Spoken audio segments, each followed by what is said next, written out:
Na mtazamaji, rambirambi zinazidi kutolewa kumwomboleza Papa Francis, huku waumini wa kanisa Katoliki wakikongamana katika kanisa la Holy Family Basilica hapa jijini Nairobi kuweza kuomboleza.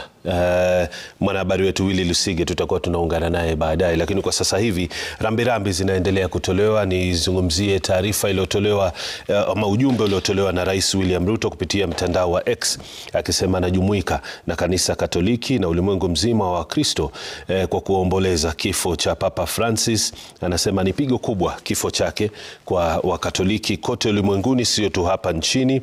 Anamkumbuka Papa Francis kwa kujitolea kwa hali na mali katika kuliongoza kanisa Katoliki. Vile vile akisema uongozi wake ni wa kupigiwa mfano katika hali ya kuwajali watu wote ulimwenguni, katika hali ya kuwa na simanzi na pia kuwa mtu aliyependa kujitolea kwa ajili ya watu ambao hawakujiweza, watu ambao walikuwa maskini na ambao walikuwa katika hatari ya kuangamia katika jamii. Anasema kwamba bila shaka maisha yake yatakuwa ni ya kuenziwa sasa na siku zitakazofuatia. Mengi zaidi tutapata kwenye taarifa zetu. Pia kuna baadhi ya viongozi wakiwemo Musalia Mudavadi pia akiwa ni mwenye kutoa ujumbe wake. Anasema kwamba taa ulimwenguni imezima, akimaanisha kifo cha Papa Francis. Leo ulimwengu unaomboleza kifo cha Papa Francis, mchungaji aliyekuwa mwenye kutoa matumaini, amani na vile vile masuala ya kidini asiyetingishika. Bila shaka maisha yake yatakuwa ya kuenziwa katika vizazi vingi vijavyo. Anamtaka Mola ailaze pema roho yake Papa Francis. Na bila shaka jumbe ni nyingi na tutakuarifu mengi, lakini Papa Francis anaendelea kuombolezwa na waumini wa kanisa Katoliki katika maeneo mbalimbali humu nchini. Hebu sasa tuzungumze naye Willy Lusige aweze kutuarifu mengi zaidi.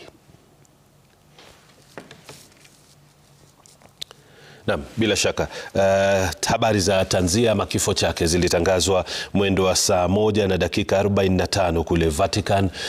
Kumbuka ni jana tu ambapo alionekana kwa mara ya kwanza akiweza kujumuika na waumini katika eneo la Vatican katika misa ya Jumapili wakati wa kusherehekea ufufuo wa Yesu Kristo, akijumuika na maelfu na mamia ya waumini waliofika pale. Vile vile pia baadaye akitangamana na makamu wa rais JD Vance kutoka Marekani, ambaye alikuwa amekwenda pale kwa shughuli za kuombea wakati wa Pasaka na ufufuo wa Yesu Kristo, na akapata nafasi ya kukutana naye.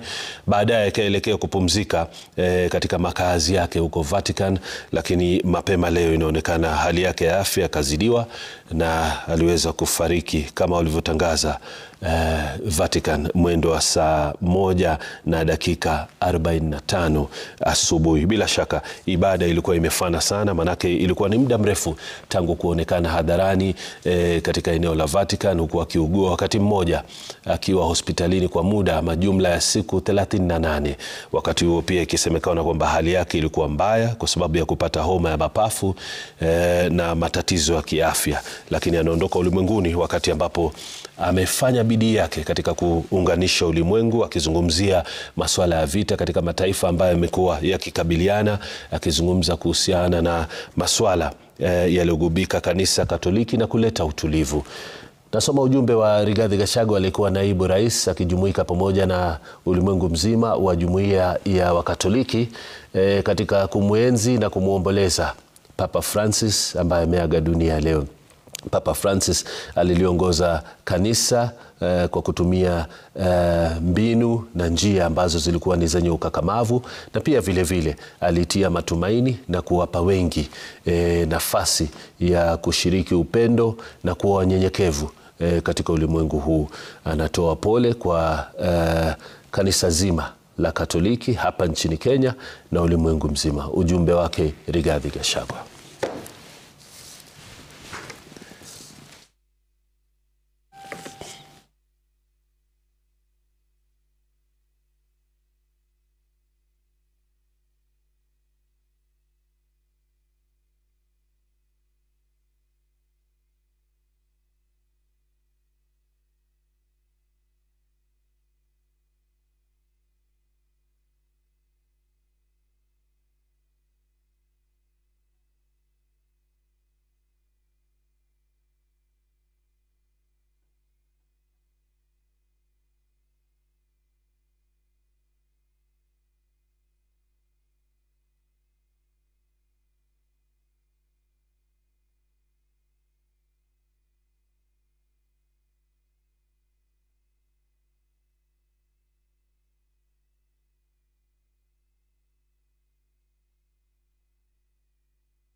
Na mtazamaji, naendelea kusoma jumbe zingine hapa kwenye mtandao wa Facebook. Naibu Rais Profesa Kithure Kindiki akiwa pia ni mwenye kumwomboleza na pia kumwenzi Papa Francis ambaye aliaga dunia mapema leo asubuhi, akisema kwamba aliliongoza kanisa Katoliki kwa njia mwafaka sana. Bila shaka wengi tu wakiwa ni viongozi wakiwa na mwenzi Papa Francis ambaye ameaga dunia mapema leo, bila shaka akisema kwamba ulimwengu mzima umempoteza kiongozi shupavu katika kanisa Katoliki, kiongozi ambaye amewapa mamilioni ya watu matumaini ya kuishi maisha rahisi, maisha yasiokuwa na ukubwa, maisha yasiokuwa ni yenye kuwasumbua ama kuwatatiza wengine. Anasema bila shaka huku akimtaka Mwenyezi Mungu kuilaza roho yake mahali pema peponi, anasema kwamba maisha yake yataenziwa na vizazi vingi vijavyo, sio tu jumuiya ya Wakatoliki ulimwenguni bali wananchi kwa ujumla na wote